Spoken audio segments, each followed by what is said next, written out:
प्यारे विद्यार्थियों, आज हम थोड़ा सा कल का जो टॉपिक है मुग़ल वंश और मुग़ल वंश के शासक और उनके कार्यकाल, आज हम थोड़ा सा कल का रिवीजन थोड़ा कर लेते हैं। उसके बाद आज हम बाबर के बारे में पढ़ेंगे।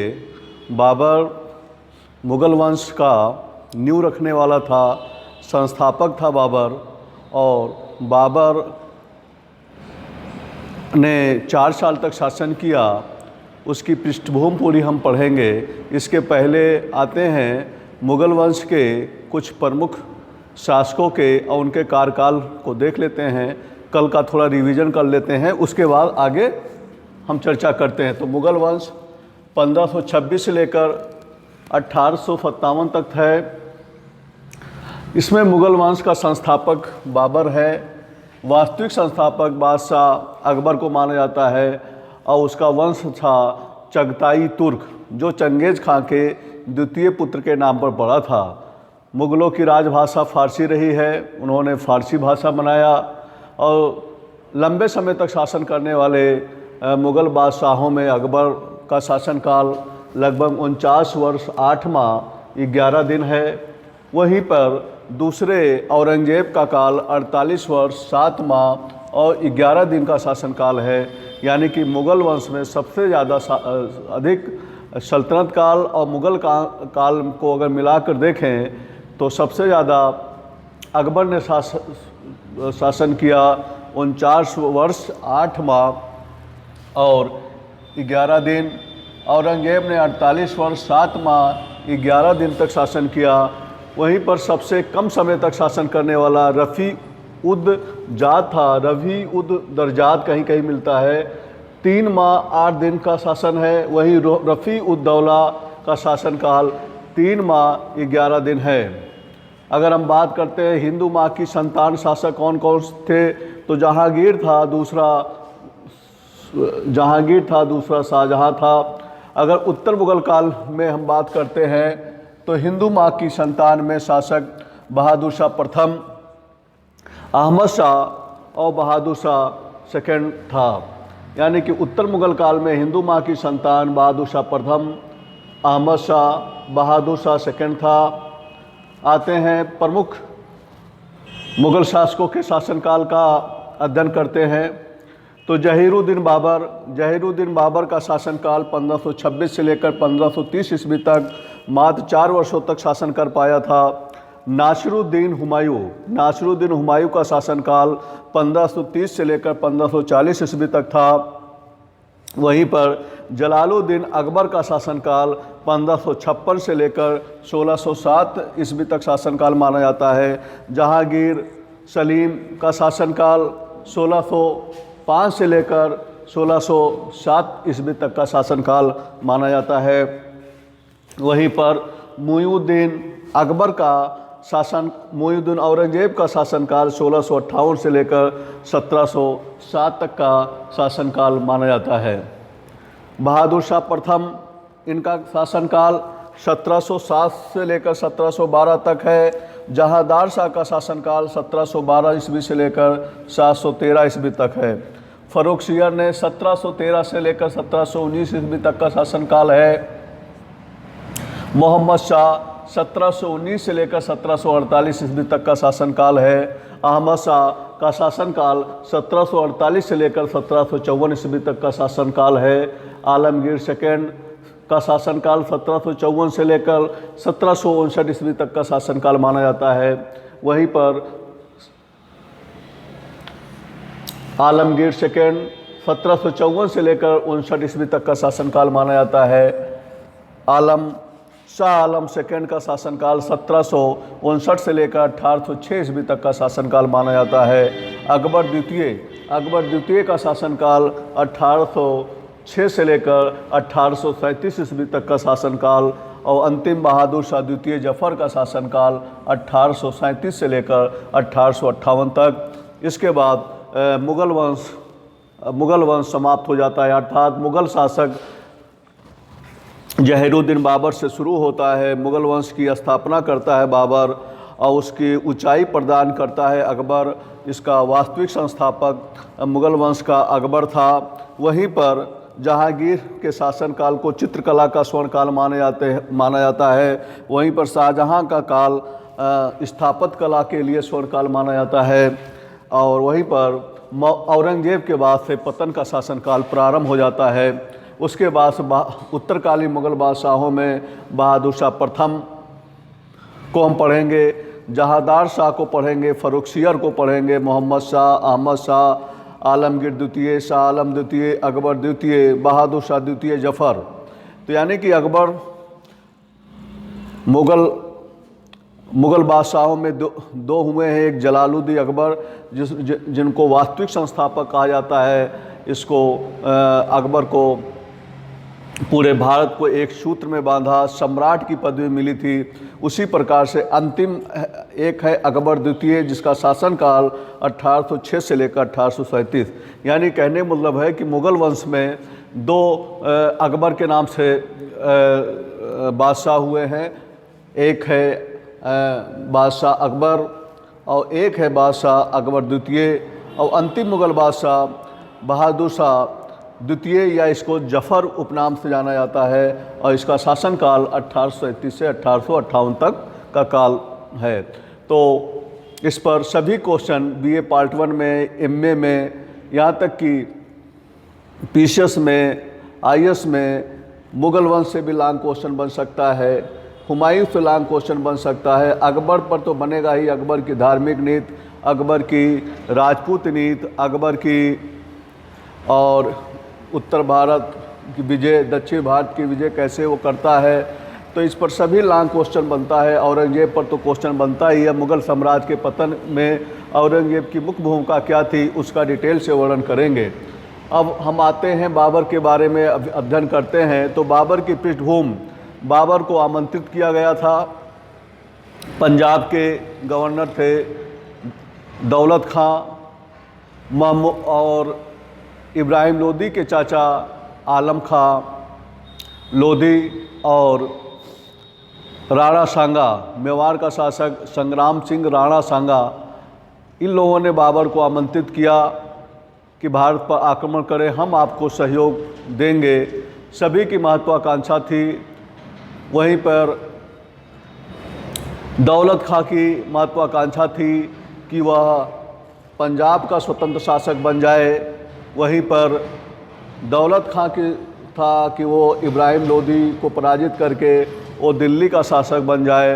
वहीं पर राणा सांगा के नेतृत्व में हिंदू राजपूतों का सपना था कि भारत को फिर से हिंदू राज स्थापित किया जाए और फिर से हिंदू राज बनाया जाए। ऐसी महत्वाकांक्षा 3 शासकों ने पाल रखा था।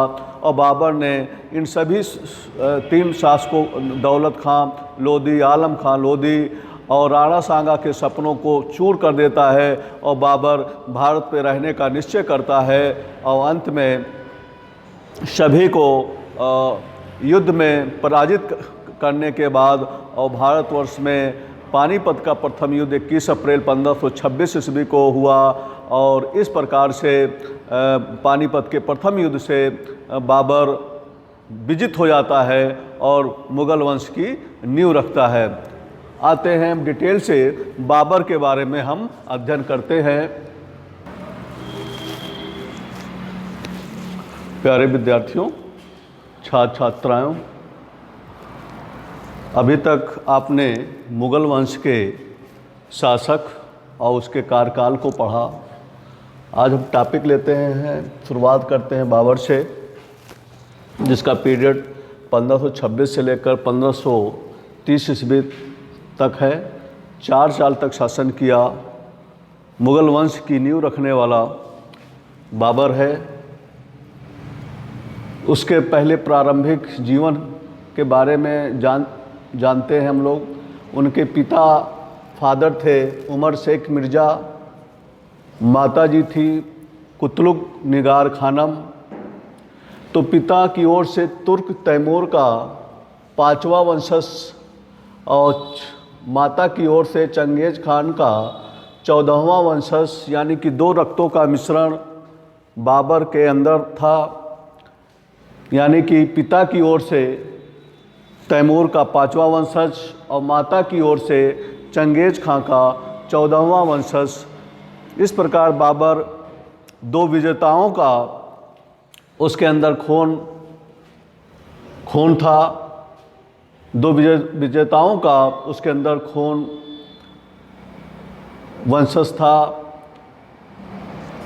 लेकिन आधुनिक इतिहासकार हरिश्चंद्र वर्मा ने तैमूर को 6ठा वंशज तथा चंगेज़ खां का 15वां वंशज स्वीकार करते हैं। मूलतः बाबर चगताई तुर्क था। बाबर मूलतः चगताई तुर्क था।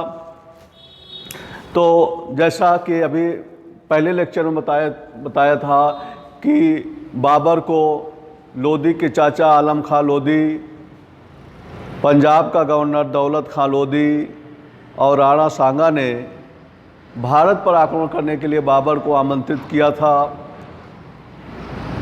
सभी को उम्मीद थी कि बाबर हमारी मदद करेगा और हमको यहाँ का शासक बनाएगा। दौलत खां पंजाब में स्वतंत्र शासक बनना चाहता था। वहीं पर दौलत खां इब्राहिम लोदी के स्थान पर दिल्ली की गद्दी पर बैठना चाहता था। वहीं राणा सांगा के नेतृत्व में राजपूत हिंदू साम्राज्य की स्थापना करना चाहते थे। इन्हीं सब परिस्थितियों में हरियाणा राज्य के निकट पास में पानीपत का मैदान है। पानीपत का प्रथम मैदान 21 अप्रैल 1526 ईस्वी को लोदी वंश का अंतिम शासक इब्राहिम लोदी और बाबर के बीच युद्ध होता है। इस युद्ध में विशाल सेना इब्राहिम लोदी के बावजूद लगभग इतिहासकारों ने 1,80,000 सेना बताई है। वहीं पर बाबर की बहुत ही इब्राहिम लोदी के मुकाबले बहुत कम सेना थी, लेकिन अपनी कुशल कूटनीतिक के द्वारा, अपनी कुशल सेनापति के द्वारा, अपनी नेतृत्व क्षमता के द्वारा उसने पानीपत के प्रथम मैदान में लोदी वंश के अंतिम शासक इब्राहिम लोदी को पराजित करता है। और इस प्रकार से पानीपत के प्रथम युद्ध से यह निश्चित हो गया कि अब लोदी वंश, इब्राहिम लोदी पराजित हो जाते हैं और लोदी वंश हमेशा के लिए समाप्त हो जाता है और भारतवर्ष में एक मुग़ल वंश की नींव पड़ती है। और भारत में मुग़ल वंश का संस्थापक बाबर को माना जाता है और उसने अपनी विजयों का उल्लेख अपनी आत्मकथा तुजुक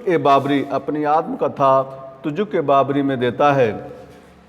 किस प्रकार उसने यहाँ पर दिल्ली की सेना इब्राहिम लोदी के नेतृत्व में लाखों की सेनाओं को पराजित किया, इसका पूरा डिटेल उसकी आत्मकथा तुजुक ए बाबरी में मिलता है।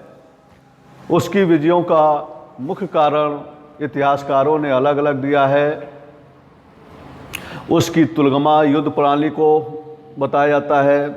तुलगमा युद्ध प्रणाली युद्ध में सेनाओं को सही ढंग से सजाने की तकनीक है, जिसका बाबर ने उज़्बेकों से सीखा था। बाबर ने तुलगमा रणनीति कहाँ से सीखा था? उज़्बेकों से सीखा था। दूसरा था उसके तीरगामी घुड़सवार और कुशल तीरंदाज। जबकि इब्राहिम लोदी की अधिकांश सेना हाथियों का प्रयोग करती थी, लेकिन बाबर ने बड़े पैमाने पर घुड़सवार और तीरंदाजों का प्रयोग किया। तीसरी मुख्य कारण था उसकी कोतल सेना, रिजर्व आर्मी, इसकी प्रमुख भूमिका थी तो पानीपत के मैदान में। और चौथा महत्वपूर्ण कारण था तोपखाना। पानीपत के प्रथम मैदान में तोपखाने का बड़ी मात्रा में प्रयोग किया गया था और पानीपत के मैदान में तोपखाने ने प्रमुख भूमिका निभाई पानीपत के युद्ध में जीतने में। तो पानीपत के युद्ध के मैदान में पैदल सेना का नेतृत्व उसका पुत्र हुमायूं करता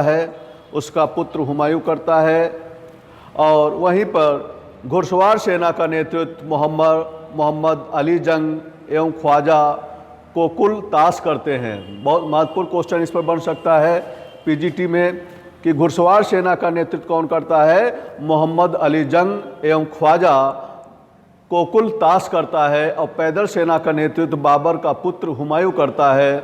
वहीं पर तोपखाने का प्रयोग उस्ताद अली और मुस्तफ़ा खां तोपची दो करते हैं। मुस्तफ़ा अली और उस्ताद अली तोपखाने का नेतृत्व करते हैं। तो इस प्रकार से पानीपत 21 अप्रैल 1526 का युद्ध भारत के इतिहास में एक निर्णायक युद्ध माना जा सकता है, जिसके एवज में इस युद्ध के बाद पानीपत के युद्ध एक निर्णायक युद्ध की भूमिका अदा करता है। पानीपत के मैदान में भारतवर्ष में मुगल वंश की स्थापना होती है। वहीं पर तराइन के द्वितीय युद्ध 1192 ईस्वी में मोहम्मद गोरी ने पृथ्वीराज चौहान को पराजित करके भारतवर्ष में तुगलक वंश की स्थापना होती है, और उसका महत्वपूर्ण शासक कुतुबुद्दीन ऐबक था। उसका वास्तविक संस्थापक इल्तुतमिश को माना जाता है। और तो तुर्क शासन सत्ता के बाद आज एक नया वंश 21 अप्रैल 1526 जिस प्रकार से तराइन का द्वितीय युद्ध भारत के लिए निर्णायक युद्ध था, वहीं बाद में चलकर ये पानीपत का प्रथम युद्ध भी भारत के लिए निर्णायक होता है।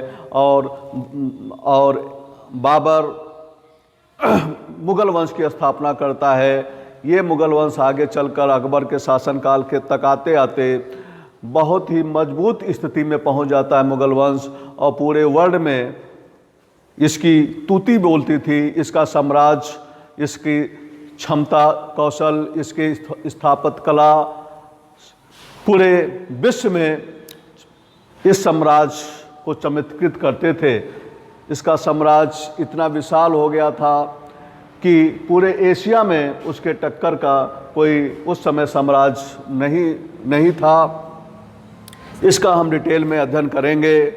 तो इस प्रकार से मूलतः अगर हम चर्चा करते हैं कि पानीपत के प्रथम युद्ध में बाबर के विजय के क्या कारण थे और इब्राहिम लोदी के पराजय के क्या कारण थे, तो इब्राहिम लोदी के पास सैनिक संख्या तो अधिक थी, लेकिन उनके सैनिक में वो उत्साह नहीं था, वो युद्ध करने की ललक नहीं थी जो बाबर के सैनिकों में थी।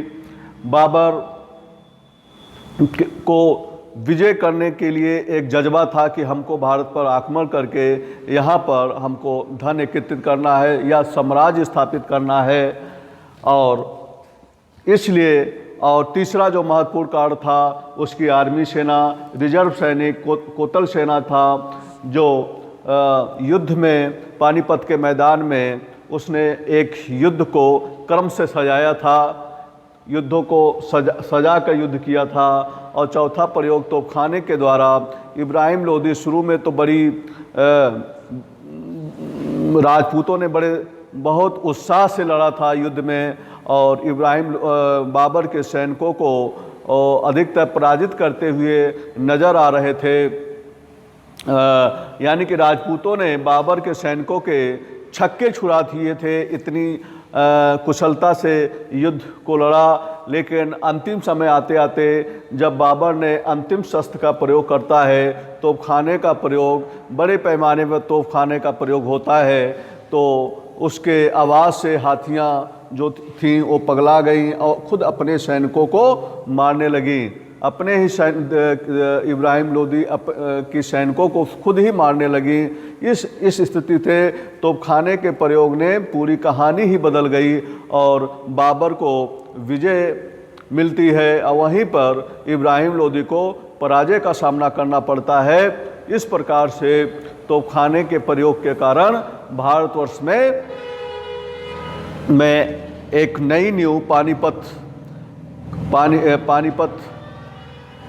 के मैदान में एक नया इतिहास रचा जाता है और भारतवर्ष में मुगल वंश की स्थापना होती है। बाद में जिसका वास्तविक संस्थापक अकबर को माना जाता है, जिसने पूरे वर्ल्ड में मुगल वंश की साम्राज्य को बुलंदी पर पहुंचाया।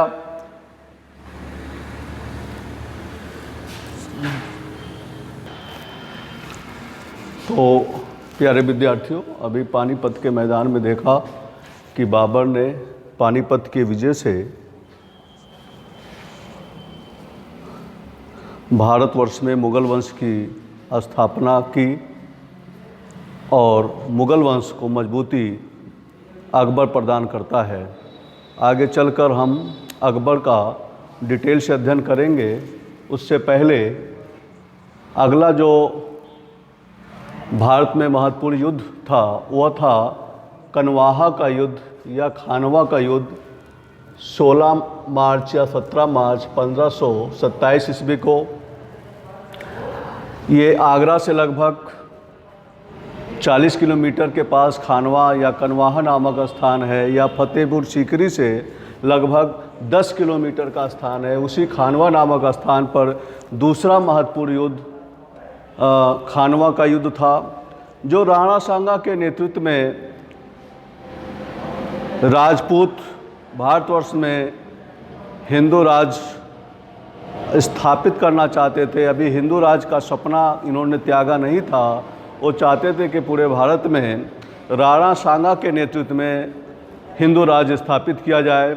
तो बाबर के सामने सबसे बड़ी चुनौती थी कि राणा सांगा को पराजित किया जाए, क्योंकि अभी तक राणा सांगा कभी पराजित नहीं हुआ था। तो हम उन कंडीशनों को पढ़ेंगे कि खानवा के युद्ध में या पानीपत के युद्ध में राणा सांगा ने कुछ सीखा कि नहीं सीखा, उसे खानवा का युद्ध करना चाहिए था कि नहीं करना चाहिए था। इन सब कंडीशनों पर हम चर्चा करेंगे। तो बाबर का जो महत्वपूर्ण युद्ध है वो खानवा का युद्ध है, और खानवा के युद्ध में राणा सांगा को पराजित भी कर देता है बाबर। खानवा के युद्ध में, खानवा का युद्ध, राणा सांगा अभी तक पराजित कभी नहीं हुआ था, लेकिन इतिहास में कहा जाता है कि हमें कुछ सीखना चाहिए। पानीपत के मैदान से राणा सांगा ने कुछ सीखा नहीं, क्योंकि उसे ये सीखना चाहिए था कि अगर पानीपत के मैदान में वहाँ पे घुड़सवार उसकी विजय के मुख्य कारण है, तो खाना विजय के मुख्य कारण है, तो इन परिस्थितियों में राणा सांगा को अभी अपनी तैयारी करनी चाहिए थी, युद्ध नहीं करना चाहिए था। लेकिन पानीपत के मैदान से राणा सांगा ने कुछ सीखा नहीं, और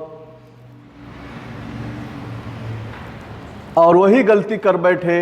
और एक साल के बाद 1527 ईस्वी में अभी तक जो राणा सांगा कभी पराजित नहीं हुए थे, और राणा सांगा को खानवा के युद्ध में पराजय का सामना करना पड़ा था। राणा खानवा के युद्ध में बाबर ने इसको जिहाद का नारा दिया था, क्योंकि उस समय पानीपत के मैदान से बाबर के सैनिक बहुत थक गए थे। अब वह युद्ध करना नहीं चाहते थे। वो बाबर बहुत जोशपूर्ण भाषण देता है कि जो हम युद्ध कर रहे हैं वो हम इस्लाम धर्म के लिए कर रहे हैं। अगर हम अपने लिए नहीं कर रहे हैं, हम मूर्ति पूजकों का नाश करने के लिए कर रहे हैं। इस्लाम को भारत में स्थापित करने के लिए खानवा का युद्ध स्थापित कर रहे हैं। और इस युद्ध के बाद जो भी सैनिक स्वदेश जाना चाहेंगे, हम सभी को जाने देंगे और उसके बदले में धन दौलत भी देंगे। तो इसलिए खूब जोशपूर्ण भाषण बाबर देता है और उन सैनिकों को तैयार करता है जो पानीपत के मैदान के बाद भारत अपने घर वापस जाना चाहते थे। तो इस युद्ध को जिहाद का युद्ध भी कहा जाता है, खानवा का युद्ध। और यहीं पर उसने जिहाद का नारा दिया और मूर्ति पूजकों का नाश का मूर्ति पूजकों को समाप्त करने का नारा देता है और भारत में इस्लाम धर्म को स्थापित करने का नारा देता है। इस प्रकार खानवा के युद्ध में बाबर के सैनिक लड़ने के लिए तैयार थे। बाबर जानता था कि अगर हम जब तक राणा सांगा को पराजित नहीं करते हैं तब तक हम भारत में मुग़ल वंश को स्थापित नहीं कर पाएंगे, क्योंकि अभी भी हिंदुओं ने हिंदू राज का सपना अभी छोड़ा नहीं है। और इसलिए राणा सांगा के नेतृत्व में भारतवर्ष में हिंदू राज की स्थापना करने का लोग राजपूत स्वप्न देख रहे हैं। ऐसी परिस्थितियों में बाबर ये जानता था कि हमें राणा सांगा के नेतृत्व में राजपूतों को पराजित करना पड़ेगा, तभी जाकर भारतवर्ष में मुग़ल वंश स्थापित हो पाएगा। इन्हीं परिस्थितियों में वह राणा सांगा को खानवा के मैदान में 16 मार्च या 15 मार्च 1527 ईस्वी को युद्ध होता है। और वही गलती राणा सांगा करता है। इसी तोपखाने ने उसके कुशल घुड़सवार ने इन दोनों ने मिलकर राणा सांगा को पराजय का सामना करना पड़ता है। अभी तक कहा जाता है उसने 99 युद्ध किए, उसके शरीर में कभी युद्ध का हार का सामना उसे नहीं करना पड़ा, लेकिन खानवा के युद्ध में राणा सांगा पराजित हो जाते हैं और भारतवर्ष में राजपूतों का हिंदू साम्राज्य स्थापित करने का स्वप्न हमेशा के लिए टूट जाता है। और वहीं पर मुग़ल और मजबूत हो जाते हैं और मुग़ल सत्ता और मजबूती मिल जाती है। फिर उसके बाद से अभी जो थोड़ी बहुत राजपूतों की शक्ति बची थी वह था वो था मेदिनी राय के नेतृत्व में, जिसमें चंदेरी का युद्ध 29 जनवरी 1528 ईस्वी में होता है। इसको भी बाबर चंदेरी के युद्ध को भी जिहाद का नारा देता है।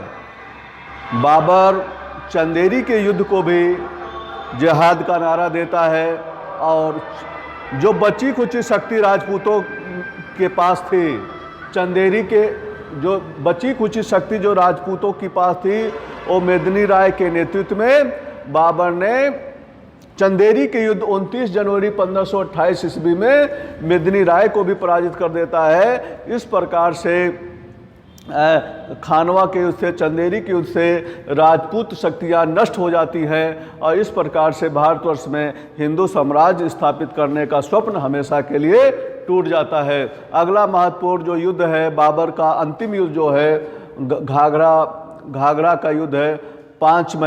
5 या 6 मई 1529 ईस्वी में अभी एक शक्ति बची थी अफगानों की, जो महमूद लोदी के नेतृत्व में जौनपुर, बिहार, बंगाल की संयुक्त सेना को बाबर ने पराजित कर देता है। और इस प्रकार से घाघरा के युद्ध के बाद से भारत में बाबर सभी युद्धों में विजित होकर मुग़ल साम्राज्य को आने वाले खतरों से बचा लेता है और मुग़ल वंश को मजबूती मिल जाती है। इस प्रकार से पानीपत, खानवा का युद्ध, चंदेरी का युद्ध और घाघरा के युद्ध के बाद से अब मुग़ल वंश को कोई टक्कर देने वाला नहीं रह गया था। अब मुग़ल वंश अब मजबूती काफ़ी मिल गई और मुग़लों ने अपनी मुग़ल वंश की ऊंचाइयों को प्रदान अकबर करता है बाद में आगे चलकर। और ख़ास बात क्या है, घाघरा का युद्ध, जो घाघरा का युद्ध है वो जल थल दोनों में लड़ा गया था। ये इसकी ख़ास बात है।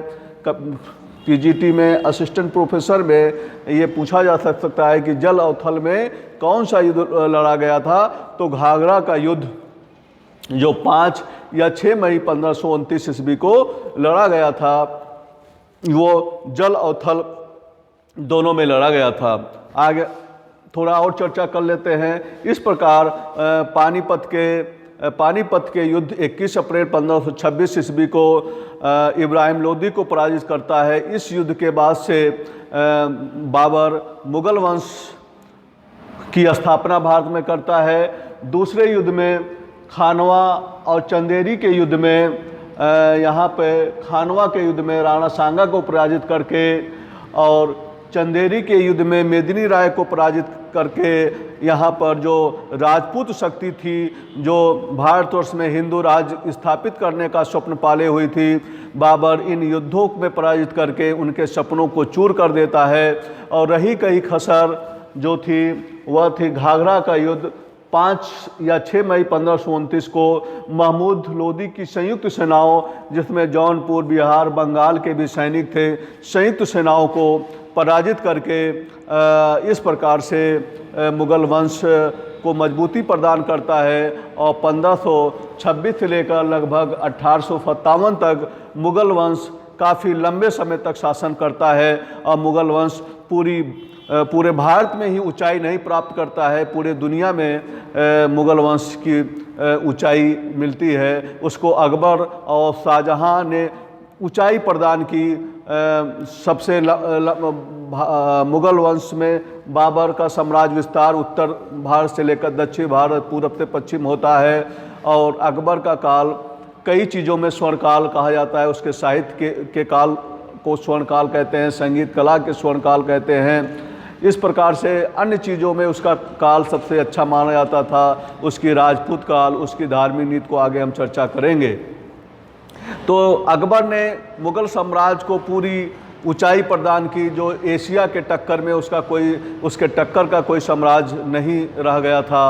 इस प्रकार से बाबर की नींव को मजबूत अकबर करता है। और उसके बाद से जहांगीर का शासनकाल चित्रकला का स्वर्णकाल माना जाता है। उसे चित्र बनाने का पारखी भी जहांगीर को माना जाता है। तो आगे चलकर जहांगीर का चर्चा करेंगे।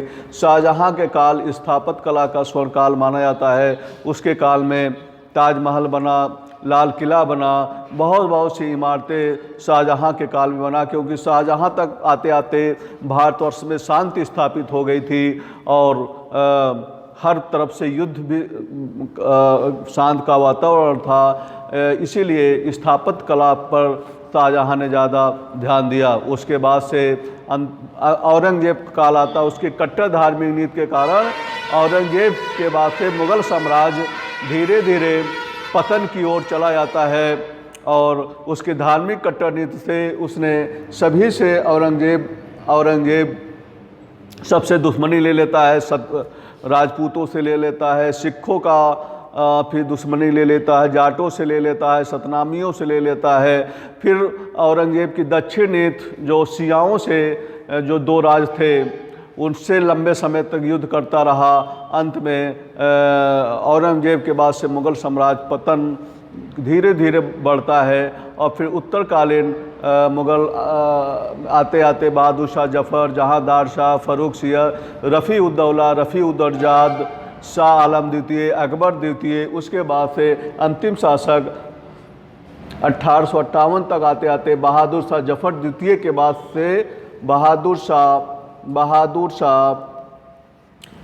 शाह सेकेंड, या इसको जफ़र उपनाम से जाना जाता है। और इस प्रकार से ये भारतवर्ष का अंतिम मुगल बादशाह बहादुर शाह जफ़र द्वितीय था, जिसे जफ़र की उपनाम दी गई थी। 1857 के क्रांति के बाद इनको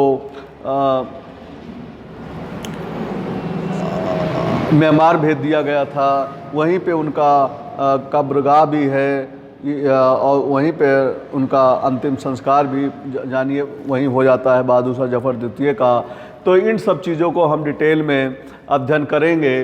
तो शायद आप मुगल वंश में बाबर की स्थापना के बारे में हमने चर्चा किया, आप सभी लोग समझ गए होंगे। तो इसका अध्ययन कीजिए और भी हम आगे चलकर इसका और डिटेल से चर्चा करेंगे कि पानीपत और खानवा के युद्ध में क्या अंतर है और क्या कमी रह गई थी। राणा सांगा ने उससे पानीपत के मैदान से क्यों नहीं सीखा, उनकी कमियों को क्यों नहीं दूर किया। अगर दूर कर लेता तो शायद भारत में मुगल वंश पनप नहीं पाता। लेकिन वही गलती जो जिस देश के लोग इतिहास से नहीं सीखते हैं उस देश का भविष्य नहीं होता है, कई इतिहासकारों का कथन है। तो राणा सांगा या राजपूतों को देखना चाहिए था कि हमारे पास कुशल घुड़सवार नहीं है, तोपखाना नहीं है, या तोपखाने की युद्ध कला की चीज़ों को हम नहीं जानते हैं। तो सबसे पहले अपने तोपखाने का तोपखाने का प्रयोग करते, तोपखाना चलाना सीखते, यहाँ के राजपूतों को सिखाते, अच्छे घुड़सवार लाते, तब बाबर से युद्ध करते, तो शायद आज इतिहास कुछ अलग होता और शायद राणा सांगा विजित हो जाता, जो अभी तक काफ़ी युद्धों में बताया जाता है इतिहासकारों के द्वारा, लगभग 99 युद्धों में कभी वो पराजित नहीं हुआ था। और एक राजपूतों की शक्ति राणा सांगा के नेतृत्व में खानवा के युद्ध में पराजित हो जाती है। उसके बाद मेदिनी राय पराजित हो जाते हैं और भारत का जो हिंदू राज का सपना था वो समाप्त हो जाता है खानवा के युद्ध के बाद से, और मेदिनी राय के नेतृत्व में चंदेरी के युद्ध से समाप्त हो जाता है। और इस प्रकार से भारतवर्ष में मुगल वंश की जो ऊंचाई है 1526 से लेकर 1707 तक, वो अपनी ऊंचाइयों को प्राप्त करता है, जो विश्व का में उसके साम्राज्य के टक्कर का कोई साम्राज्य नहीं रह गया था। ये खास बात है अकबर की। उसकी तुलना हम जब पढ़ाएंगे तो अकबर और प्राचीन काल अशोक के दोनों सम्राटों की तुलना करेंगे कि क्या क्या खासियत अकबर की रही है, क्या क्या खासियत अशोक की रही है, हम उसकी तुलना करेंगे। तो 1526 से लेकर 1707 तक औरंगजेब के शासनकाल तक मुगल साम्राज्य ऊंचाइयों को प्राप्त करता रहा और उसने स्थापत्य कला पर ध्यान दिया, चित्रकला को पर ध्यान दिया। तो इन सब बादशाहों को हम पढ़ेंगे और मुगल वंश का पतन धीरे धीरे औरंगजेब के बाद समाप्त होता है। इस प्रकार से मुगल वंश के पतन में मुख्य भूमिका औरंगजेब की थी, तो इस पर क्वेश्चन बनता है, बाद में हम इसकी चर्चा करेंगे। धन्यवाद।